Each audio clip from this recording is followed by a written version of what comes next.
Kui kaugele me oleme valmis minema ringmajandusega? Sina vist küsisid, Erki, seda oma ettekandes minu meelest.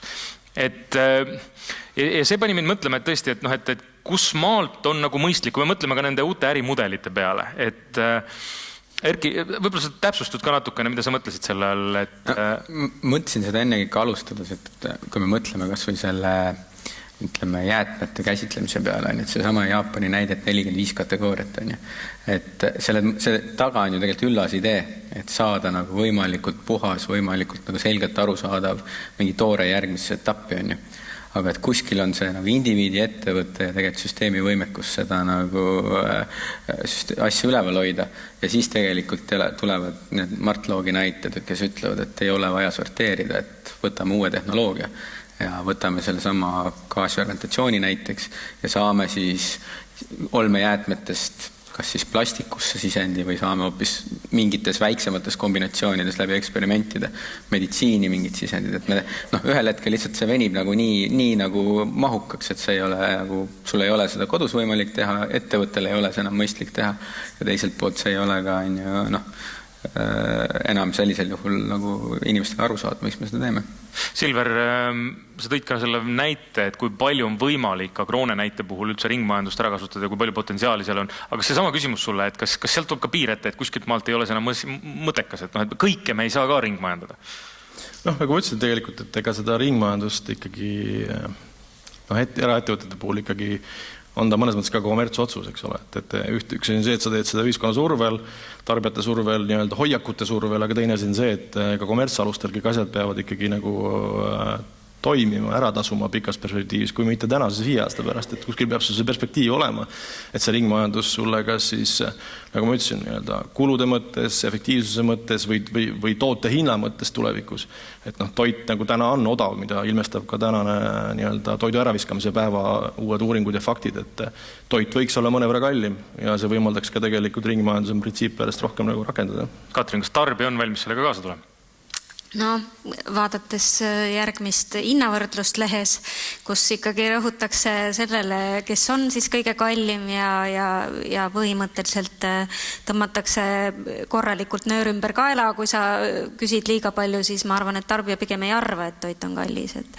Et võib-olla siin toetab ka, ma olen 11 aastat Rimis seda tööd teinud ja proovinud erinevaid selliseid nutikaid nügimisi ja nii edasi, siis ma ausalt hakkan muutuma kergelt küüniliseks isegi juba sellepärast, et ma ikkagi näen seda, et see seltskond, seda oli ka täna siin laval mitu korda mainitud, et see seltskond, kes on siis häälekas, aga tõesti täna oli mainitud 2%, mina arvan, et see on veel väiksem.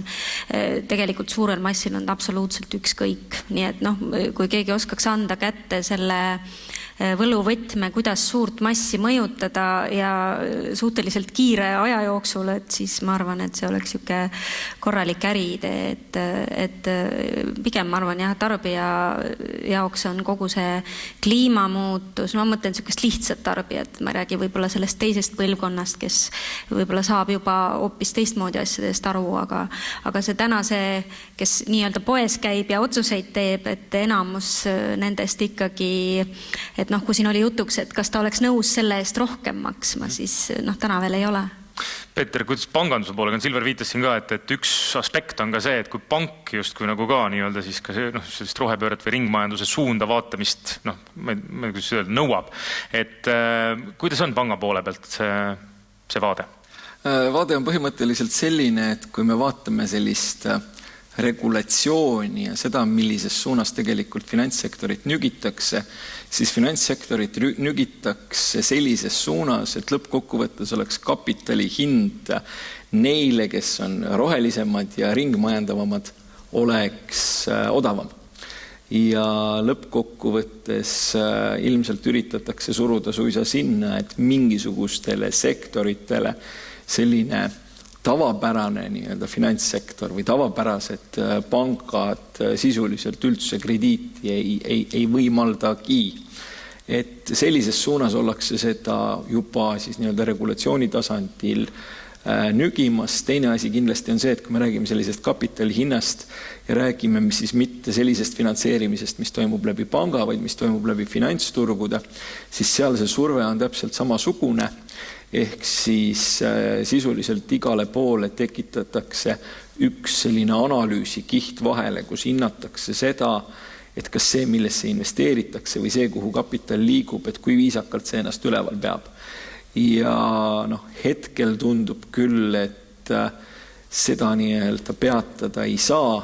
Loomulikult natukene on ka minus sellist nii-öelda küünilisust, sellepärast, et kui ma mõtlen üldiselt inimestele, kes finantssektoris opereerivad, eks turgude kontekstis opereerivad, siis need on just nimelt sellised inimesed, kes leiavad üles absoluutselt kõik süsteemi vead ja ebaefektiivsused ja regulatsiooni ebaefektiivsused. Ja siin võib mängu tulla see, et mõni asi pestakse rohelisemaks, kui ta tegelikult on. Ja siin võib tulla mängu see asi, et mõni asi, mis on väga lineaarne, öeldakse olevat ring. Tuleme nende ärimudelite juurde. Erki, sul oli siin lennukaid ja huvitavaid ideid, kuhu me suunda võiksime liikuda. Kui palju sellest Eestis reaalselt on tänasel päeval sinu hinnangul rakendatav näiteks? Nende asjadega, mis ma välja tõin, et kõik need 4 kihti, mida ma välja pakkusin, nagu te nägite, et siis see lõpptarbija asi oli nagu rahvusvaheline näide ja need 3 esimest asja mingite arendustena olid Eesti näited. Et ma arvan, et nagu see on üks oluline asi, et need uued arendused, mis tulevad, ütleme kas või need andmeplatvormid või standardid, mida üritatakse luua ja need asjad, need ei ole kunagi nagu disainitud Eestile. Et need sündid disainina nagu globaalse lahendusena. Et nagu see arenduse protsess on nagu ühes kiiruses. Eestis on tegelikult nagu üllatavalt palju, ma arvan, selliseid noorte tiime või nooremaid selliseid start-up'e kogukonna ettevõtted, kes üritavad tegelikult lahendusi välja töötada. Aga kui nad nagu oma ärimudelit teevad, siis nad peavad kunagi Eesti numbreid ei vaata, sest see ei ole nagu see, mille pealt nagu midagi kasvu tuleb, vaid nad kihutavadki kuidagi mujal. Aga siis on see olukord, et kus nagu tihti Eestis on nagu arenduskeskus, aga see piloteerimine kuskil välismaal ja seal tulevad need kultuurilised normid väga tugevalt mängu. Ma tõin selle sama näite, et see, et kuidas sa nagu, kui sa elad aasta aega Jaapanis, et sul nagu käed värisevad, kui sa prügi ära viskad.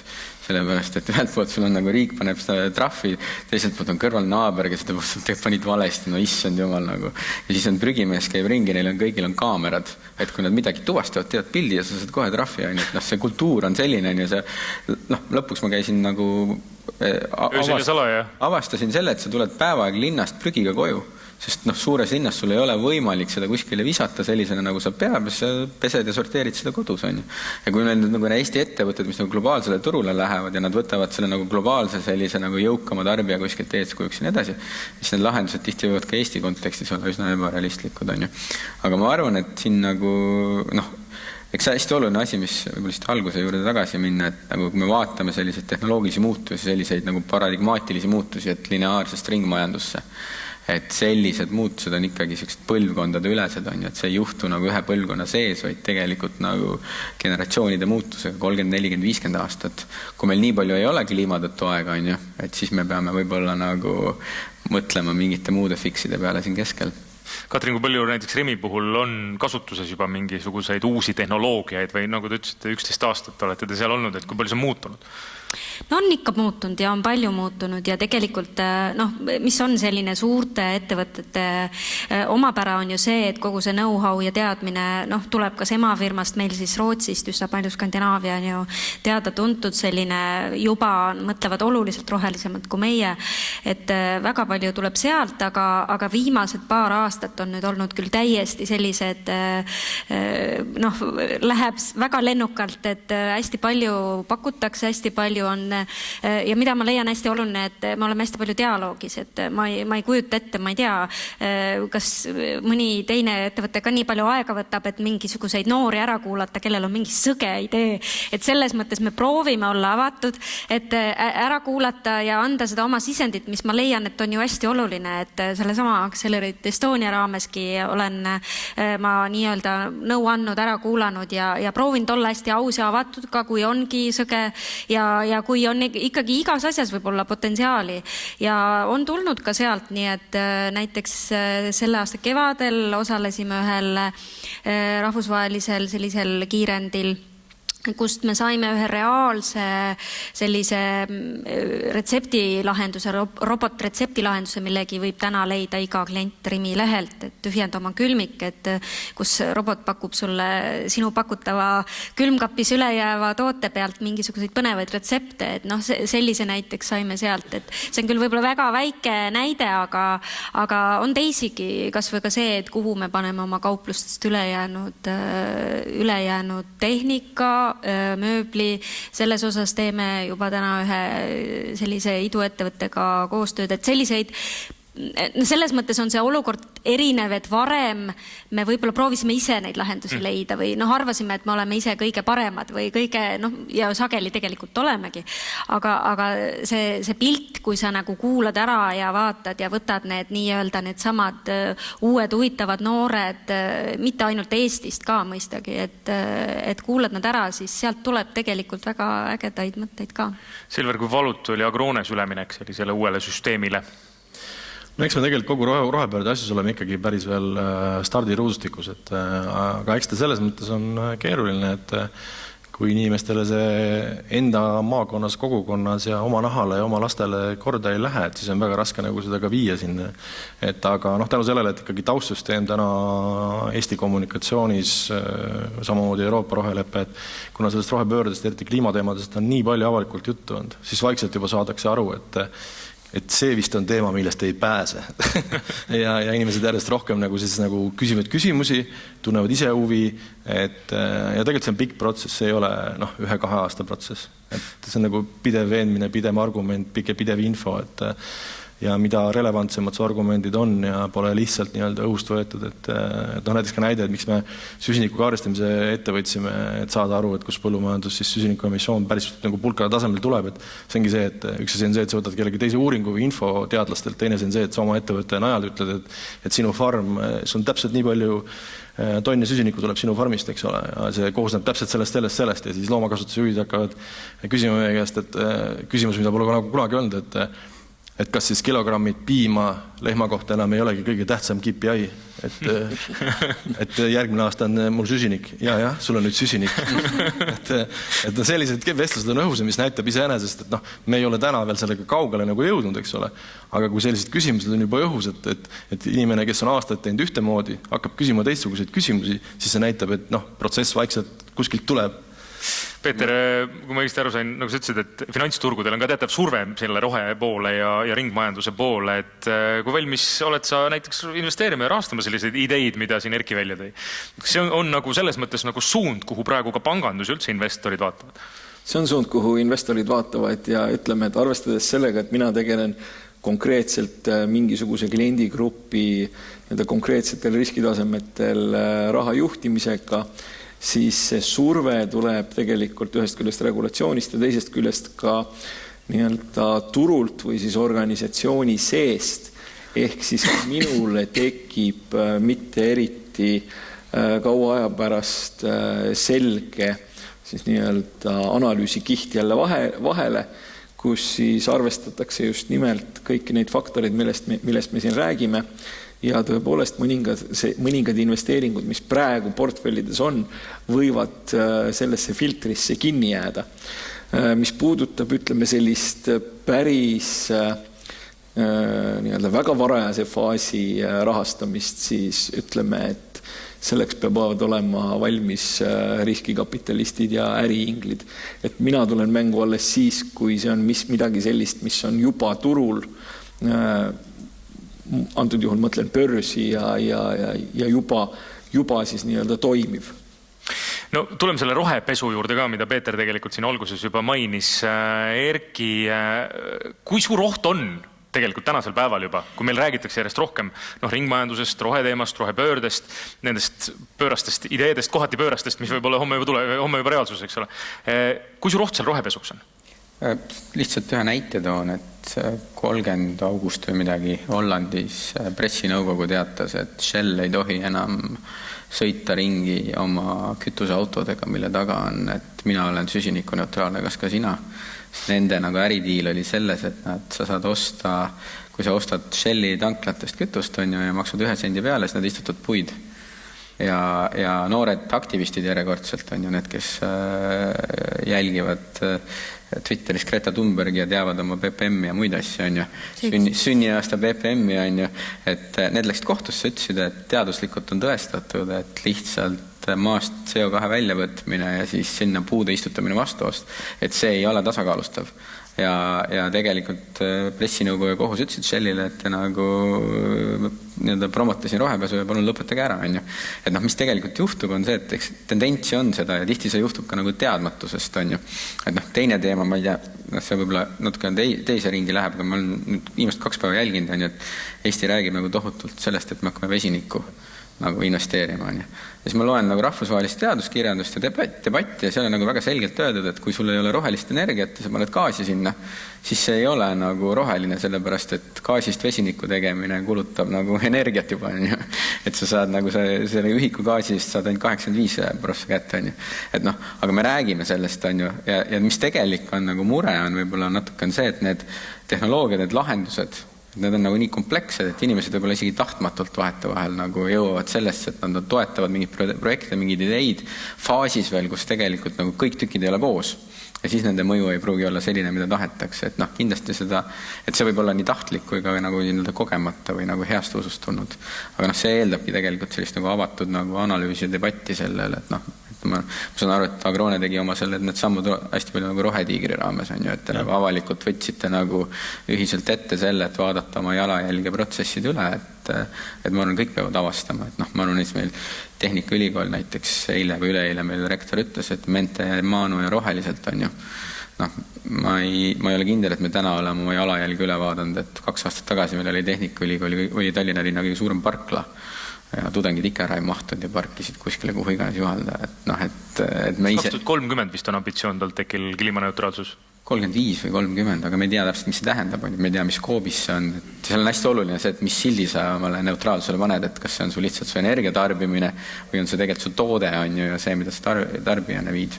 Et alati tuleb nagu sisse lugeda, et ei tohi võtta nagu, et see termin kliimaneutraalsus tähendab nii palju asju inimeseks, et me ei taha halba, me ei tee halba, me usume, et me ei tee halba põhimõtteliselt on ju. Et nagu alati tuleb see nagu läbi lugeda, mida inimesed lõpuni mõtleb. Aga räägime rohepesust ja teadlikkus versus teadmatus. Kui palju Rimil seda ette tuleb? Kui palju on tahtlikku, kui palju on tahtmatut? Ma tegelikult tahaks täiendada seda Erki öeldud, võib-olla selle minu meelest hästi lihtne asi on see biolagunev kilekott. Et jälle, kui lihtne inimene, kes tuleb poodi ja kui talle öeldakse, et siin on sulle biolagunev kilekott, see on nüüd päästevahend.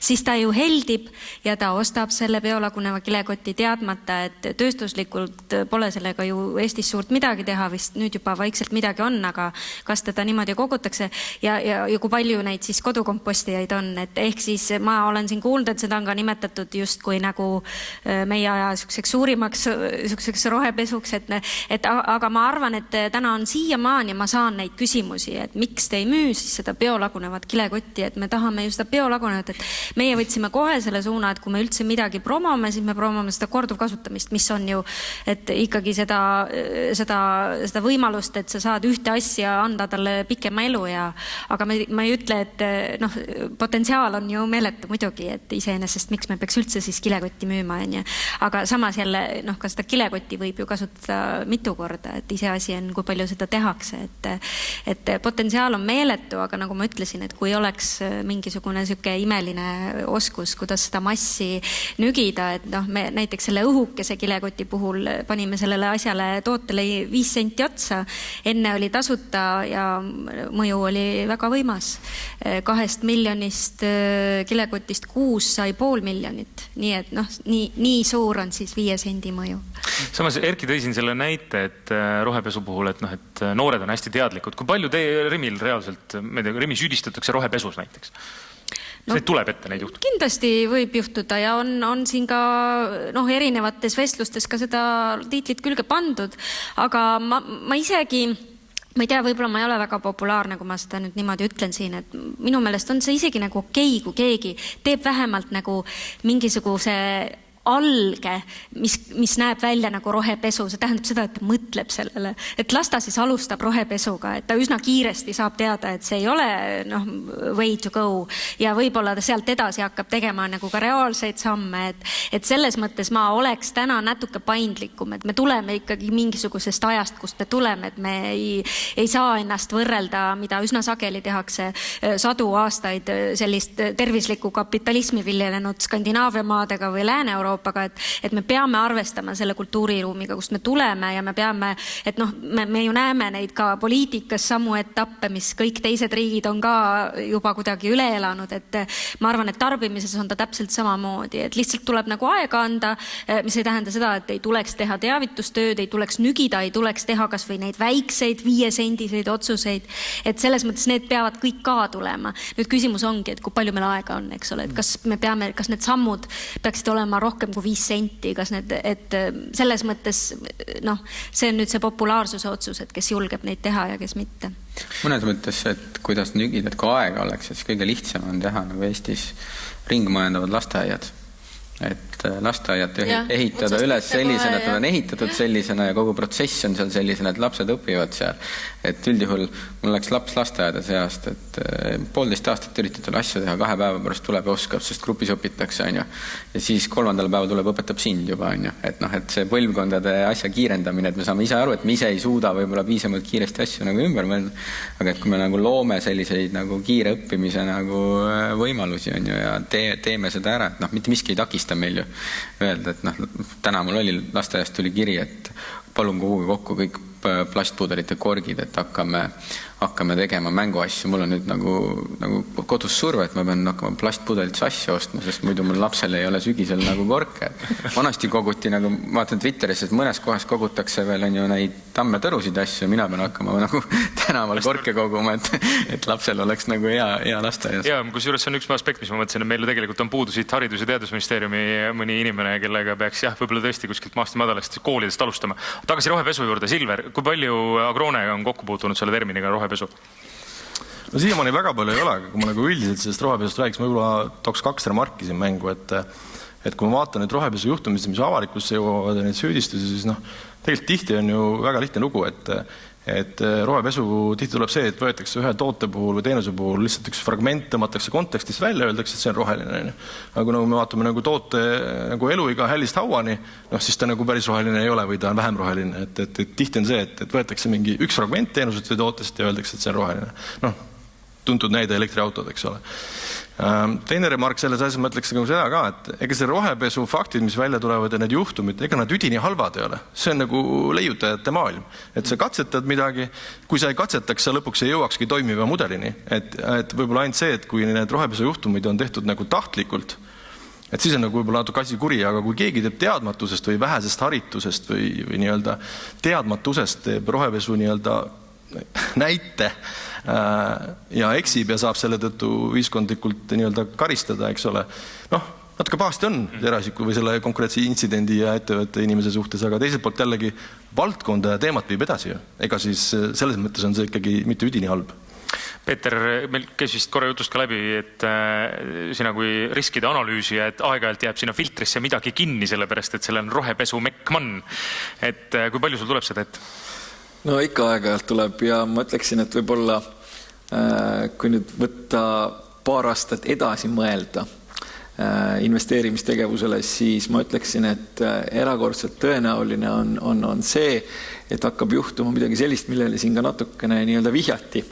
Ehk siis, kui me räägime sellisest puhtast ringmajandusest, siis ettevõtetel kipub juhtuma nii, et see meenutab sellist tegemist ei ole ringiga, vaid tegemist on sellise kühmuga ja edasi minnakse lineaarselt. Ehk siis teatud hetkeni mõeldakse läbi see, et kust tulevad materjalid ja kuidas seda tarbitakse ja kuidas seda... Aga see küsimus, et mis sellest siis lõpuks edasi saab, et see küsimus on täiesti lahendamata. Ja aga samas see poolkaar, see on väga ilusti roheliseks värvitud ja väga ilusti turunduse MBA-de poolt igale poole nagu külge löödud, et ja kasutatakse kusjuures ilmselt ka ringmajanduse terminit, mis siis, et see ei ole ring, vaid parimal juhul poolring.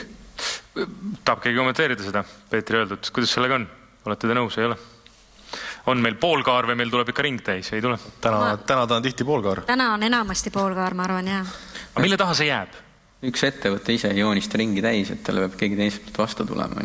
Ja see on ka see võib-olla, mida siin Silver rääkis. Oma ettevõttes on lihtne teha seda. Sa teed enda poolt kõik ära, aga siis selgub, et sul seda väärtusahelas järgmist partnerit, kellega sa seda koostööd tegema peaksid või kellele seda vaja on. Tema tahtis midagi muud.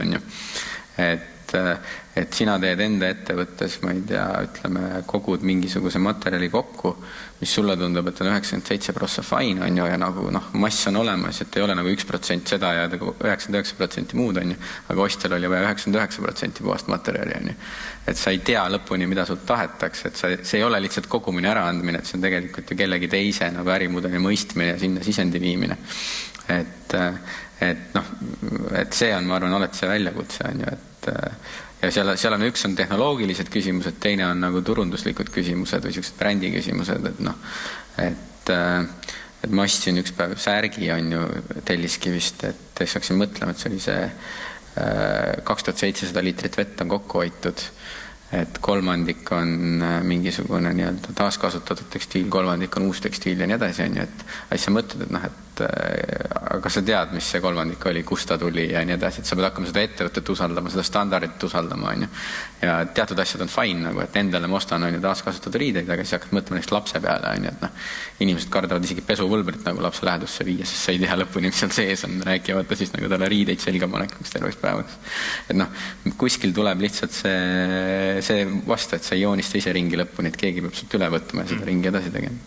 Ma tooks oma poolt selle näite, et konkreetne näide poolringi kohta, et täna me üritame siis Eestis oma näiteks konkreetne toode pakk piimapoes, et toote sünnist kuni surmani üritame siis kokku panna informatsiooni selle kohta, et palju ühe piimatoote liitri piima siis kliimamõju on.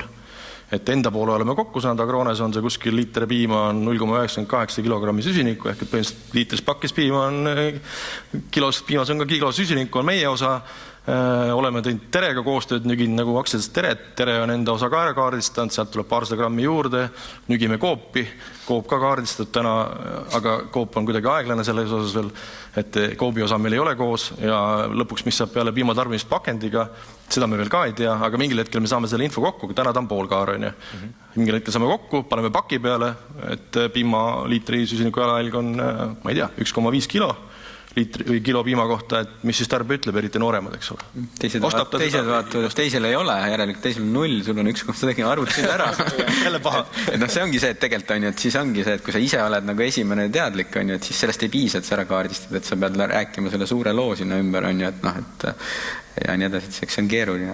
Nõudluse küsimus ikka ka, eks ole, et kas see lõppkokkuvõttes see tarbija või kes seda seal teisel pool otsas on, et kui keegi ei taha su imelist ringikujulist toodet või teenust, siis üsna kiirelt vist näiteks Peeter lõpetab sellesse investeerimise. Just, ma tahtsingi küsida, et Peeter, kuidas on, et kui palju neid ilusaid jutte on ja kui palju pank sellest läbi näeb? Ilusaid jutte on loomulikult palju ja jällegi, kui investeerimisvaldkond võtta, siis seal on sellised küünnikud ja suslikud koos. Ütleme, mulle tundub, et nii Financial Timesis kui Wall Street Journalis tegelased kirjutavad ülima mõnuga sellest, kui keegi on kuskil rohepesuga vahele jäänud. Ja selles mõttes, et sellest tuleb aru saada. Aru tuleb saada just nimelt kahest olulisest aspektist. Need olulised aspektid on see, et tarbija peab ise tahtma seda täisringi. Ja ta peab tahtma selles osaleda. Teine aspekt on see, et kui äri ajada, siis äri peab olema igal juhul kasumlik.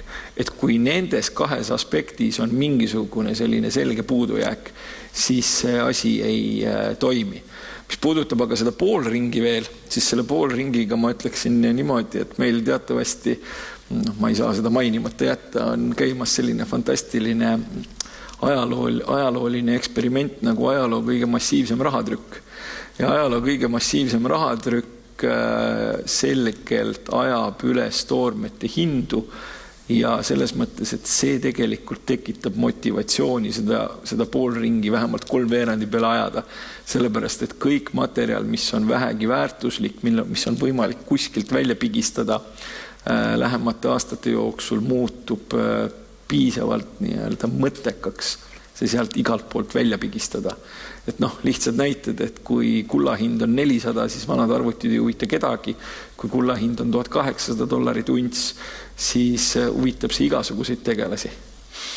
Üks asi on veel koostöö, see on meil täna käinud mitmetest paneelidest siin läbi ja tegelikult tuli see ka siin Agrone puhul välja, Rimi puhul täpselt samamoodi välja, et peaksime rohkem tegema koostööd.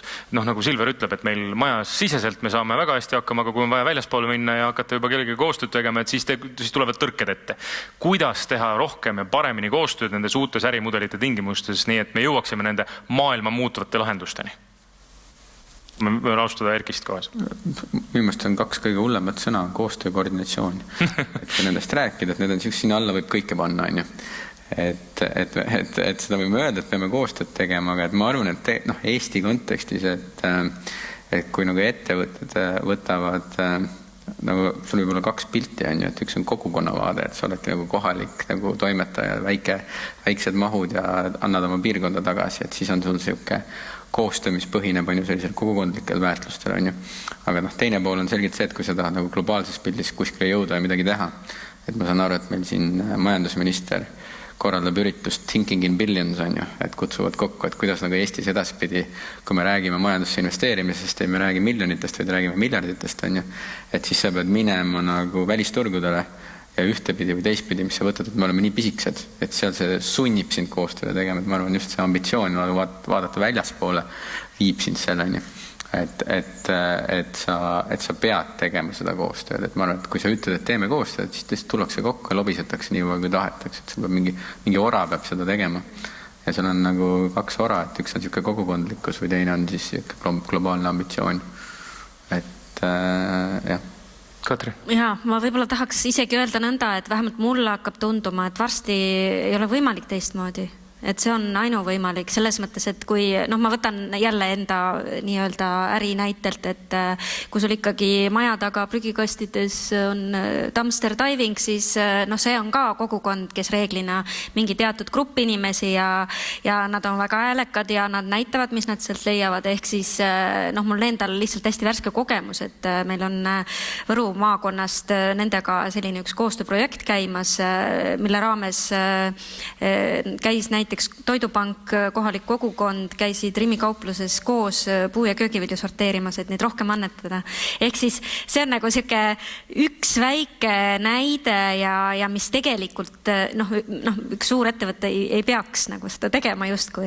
Aga kui nad on sul seal maja taga häälekad, et ma arvan, see tänane toidukaopäev ja kogu see annetamise teema, et täna ma ei tahaks olla nende jaekettide nahas, kes täna üldse veel ei anneta, et millega nad seda põhjendavad. Et täpselt need samad prügikasti sukeldujad, kes on väga häälekad ja kui keegi käis Paides arvamusfestivalil, see oli rock-kontsert, kus selles paneelis räägiti, kus ka meie tegevjuht osales, et kogukond võib olla väga võimsa jõuga ja jälle huvitav tähelepanek, et me teeme ka rahvusvaheliselt ju lätlaste leedukatega koostööd ja seal pole veel ühtegi prügikasti sukeldujat nähtud.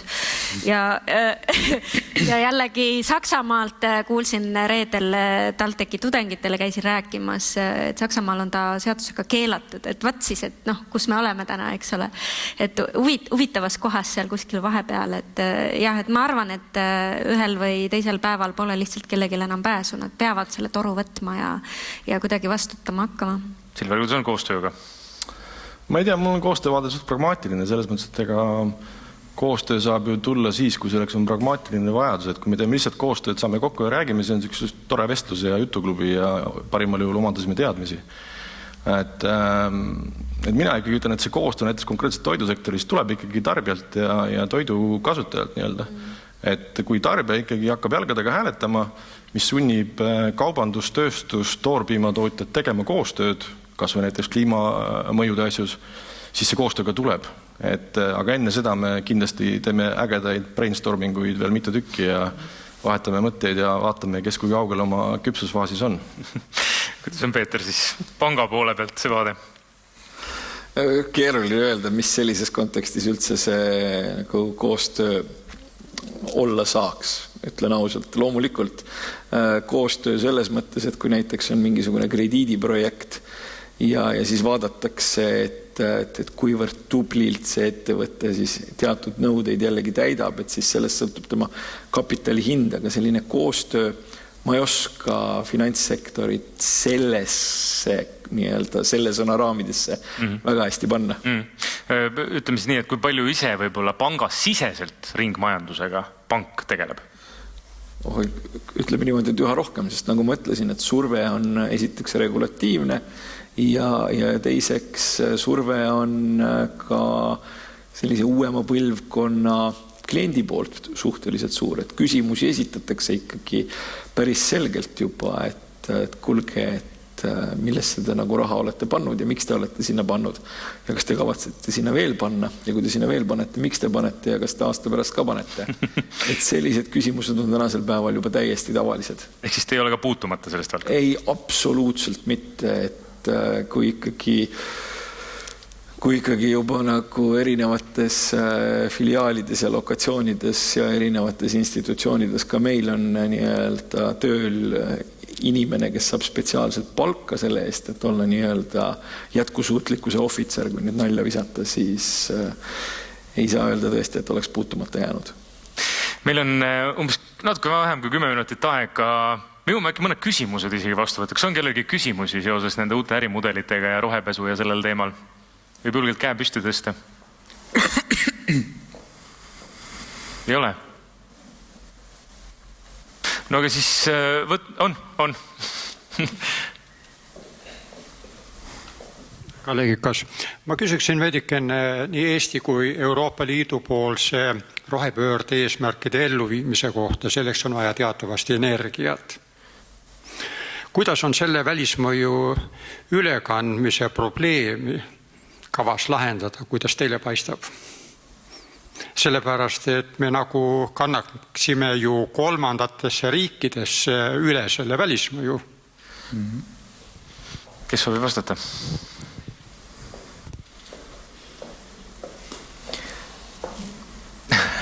Mõttepaus. Ma saan aru, et see küsimus on nagu selles, et kui me siin midagi teeme, et kuskil negatiivsed mõjud jäävad kellegi teistele kanda. On ju? Oli see küsimus selles mõttes? Kasutame näiteks elektrienergiat, mille siis Soomes oleva lingi kaudu Venemaalt saame, sellepärast meil endale jätku oma rohe-eesmärkide elluviimiseks, siis tõenäoliselt see ökoloogiline jalajälg energia tootmiseks väljaspool koodikauplemissüsteemi on suurem. No ma tean konkreetselt näiteks elektriautode tootmise kohta näiteid, et see vahekord Hiina ja Euroopa Liidu vahel võib olla isegi kahekordne. Ma ütleks, et esimene vastus siin on see, et meil on nagu kahte sorti tegevusi selles kontekstis, see, mida me teeme täna ja see, mida me tahame nagu rohepöörde kontekst tegema. Et me peaksime mõlema puhul vaatama seda jalajälge. Et me tihti ütleme, et me teeme midagi rohepesu kontekstis ja siis tekivad need nii-öelda välismõjud kuskil mujal, aga eks meil tänased asjad ka tekivad, on ju. Et kui meil, ma ei tea, kas või nagu põllumajanduses on ju, et kui te ostate sööta kuskilt sisse, on ju, et siis sellel on täna ju kuskil juba negatiivne mõju. Et kui sa täna hakkad ise siin kodus võib-olla söödale alternatiivi otsima, kasutad selleks võib-olla rohkem energiat, on ju, aga samal ajal selle sisseostmise nagu negatiivne mõju mujal välismaal kaob ära, et siis sa pead neid nagu alternatiivseid käitumisi kaaluma, on ju. Et kohati tundub, et väga lihtne on nagu öelda, et ainult rohepesul on või rohepöördel on ju selline negatiivne välismõju. Et tegelikult peab nagu mõlema puhul seda vaatama ja hindama, on ju. Et aru saada, kus ja mis toimub.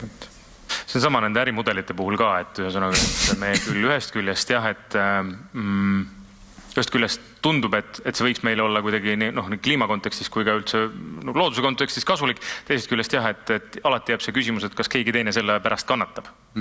Aga ma ei tea, kui palju see teie mõtetes nii-öelda on Agrone puhul, te vist tarbite selle kõik, mis on siseselt ära tarbitud. Ei noh, eks meil on ka ju, ostame söödalisandeid ja väetisi sisse selgelt ja kliimamõju on kuskil mujal kui Eestis on. Et täna me püüame lihtsalt seda teha, et me hakkame teadlikult seda juhtima, noh näiteks enam mineraalväetisi, Vene päritoluga mineraalväetisi ei osta, ostame Euroopa päritoluga, kus kliimamõju emissioonide potentsiaal on 2 korda väiksem, püüame soojast loobuda, et terve asju on ju, et see mõju on kindlasti olemas. Aga no ma arvan, et tegelikult suurem teema selle kliimamõju asjus ka Eestis on tegelikult see, et ma arvan, mingil hetkel noored põlvkonnad hakkavad küsima, et kui me toome selle toidutootmisegi, et nagu ma tõin näite, et Eesti nagu toidab maailma nii teraviljaga kui piimaga täna, aga noh, noor põlvkond võib-olla küsib, et aga miks peame?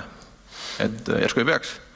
Et need on nagu, ma arvan, tulevikus suured teemad, mida noored küsima hakkavad, et ma arvan, et küsivad seda täna juba. Nagu, küsimus suurest, et kuidas ja mida me teeme. Miks me peame omama, miks me ei võiks rentida? Absoluutselt. Just. See on seesama IKEA näide, mis siin toodud sai.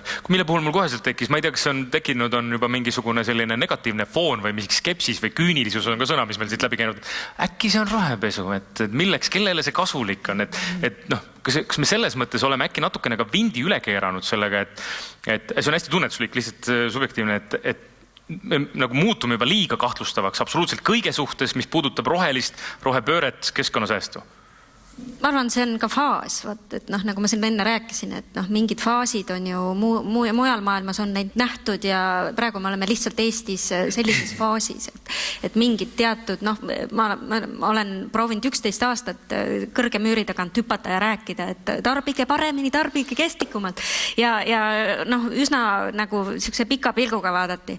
Aga täna on 2 aastat nagu see on peavoolumeedia, seal ei ole enam nagu mingisugust uudisväärtust, et selles mõttes, kui sa lähed ja ütled, et tarbi kestlikult, see on nagu mingi, millest sa räägid, kõik me justkui oleme kuulnud seda, meedia ei kajasta seda enam, see pole mingi uudis enam. Et see muutus on juba toimunud, aga kuidas me siis saame nagu seda sõnumit viia selle suure massini, et... Ma arvan, et siin on ka see, et täna me räägime kõigest nagu läbi lihtsuse prisma on ju, et kui me näiteks toidust räägime, et kui me põneme tervislikku on ju, toitu tervislikult, toitu niimoodi, nagu see tervisel on hea, siis me avastame, et see tegelikult iseenesest on ka veidike rohelisem kui see, mida me täna tarbime on ju. Just nagu mõju mõttes, et kui me võtame kas või Tervise Arengu Instituudi toidupüramiidi on ju, mis on ehitatud tervislikkusest lähtuvalt on ju, ja paneksime sinna kõrvale rohelise püramiidi, et rohelise toidupüramiidi, nad on nagu üsna sarnased, aga me täna elame hoopis mingis teises püramiidis, mis on hoopis vastu valepidi keeratud, et ei ole nii nagu peame. Tervise või keskkonna. Et see on üks oluline aspekt näiteks, ma arvan, kogu sellise nagu see koostöö küsimus näiteks toidusektoris ja põllumajandus ja nii edasi. Et selline tervelt elatud aastat tervislikkust tahame nagu paremini elada, tahame vähem nagu ülekaalulised olla. Tegelikult toob nagu uued ootused kogu sinna sektorile ja tootjad ja müüjad peavad hakkama koos nagu seda pilti vaatama, et kuidas me seda tervislikkust tagame. Eriti veel kui see, et kui me võtame selle biotehnoloogia poole, et sul tulevad nagu üsna odavad, üsna lihtsad analüüsid, et mida sa seedid ja mis on su tervisele hea, on ju. Ja siis on ühel hetkel on, me ise kasutame vahel terminit toit kui teenus, on ju. Et sa lased korra kuus või korra nädalas omal teha vereanalüüsi, mis ütleb, et mida sa praegu peaksid rohkem sööma, siis sa vajutad mingi täppi, mis on võib-olla annab menüü. Peetri rahastatud on, et vajutad mingi täppi, sealt öeldakse, et sulle tuleb nagu nädala toit tuleb koju tuua, on ju, ja Agroone saab teada, et seekord viidale vähem kartulit või vilja ja rohkem muna, on ju. Et ja see on see koht, kus tegelikult siis on see, et mis asi on see millega ettevõte teeb, mis on see väärtusahel, kus me toimetame, et see ei ole enam ahel, et me viin sinna toidu kuskile poodi, on ju, vaid et tegelikult see toit jõuab kohe inimeseni, on ju. Et ma saan aru, et Rimi natukene Voldiga ja kõigega tegelikult natukene juba mõtleb sinna peale, et inimesed ei taha varsti poes käia. Ja jõudsime ringiga tagasi selle koostöö juurde, nii et tulevik on valoti kirjeldatud. Aitäh osalemast!